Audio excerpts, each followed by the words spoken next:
আগুনের লেলিহান শিখায় পুড়ে ছাই পুরো দোকান, বাঁচানোর মতো কিছু নেই অবশিষ্ট, ভস্মীভূত চারিদিক।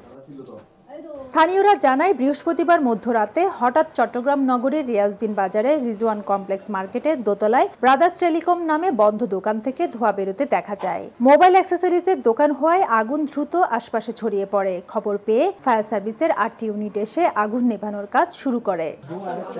তবে আগুনের তীব্রতার কারণে কেউ কাছে যেতে পারছিল না, রক্ষা করতে পারেনি কোনো মালামাল।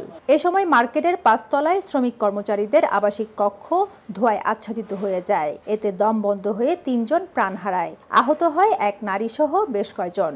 রাত্রে একটা আমরা দুজন থাকি তো ইয়াটিয়া করে তালা তোলা মাইরা একটু সমু এই সময়টা দেখি আগুনের ধোঁয়া বেরিতেছে। তারপর থেকে আগুনের সূত্রপাত পাওয়ার সাথে আমরা ফায়ার সার্ভিসকে কল করি। ফায়ার সার্ভিস 2টার মধ্যে এসে আগুন নিয়ন্ত্রণ আনার চেষ্টা করে। যেহেতু এটা একটু মোবাইল অ্যাক্সেসরিজের দোকান ছিল, বড় দোকান, প্রায় 800 ফিটের একটি দোকান। আমাদের এই মার্কেটের শুরুগোলদের কারণে হয়তো আগুন নিয়ন্ত্রণ আনতে একটু সময় লাগছে। নগদের কাছে সব গ্রাহকই প্রিয়, তাই তো সারা দেশে ক্যাশ আউট চার্জ সবচেয়ে কম।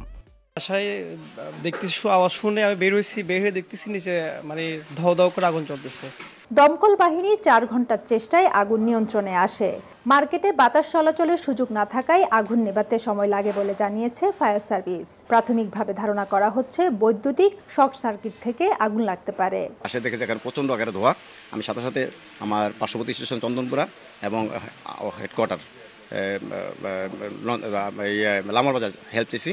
সেখানে তারা আসছে, তারা একযোগে আমরা কাজটা করছি। যেহেতু এখানে এই মার্কেটের ধোঁয়ায় মানে ভেন্টিলেশন কোনো সিস্টেম নাই, যার জন্য আমাদের খুব একটা চ্যালেঞ্জিং হইতেছে। এই চ্যালেঞ্জিং অপেক্ষা করে দিয়েও আমরা আল্লাহর রহমতে একটা দোকান বেশি খরচ হয়েছে, আর বাকি দোকানগুলো সামান্য ক্ষতিগ্রস্ত হয়েছে। আগুনে পুড়ে যাওয়া 4টি দোকানের প্রায় 5 কোটি টাকার মালামাল পুড়ে গেছে বলে দাবি ব্যবসায়ীদের। ফেরদৌস লিপি, সময় সংবাদ, চট্টগ্রাম।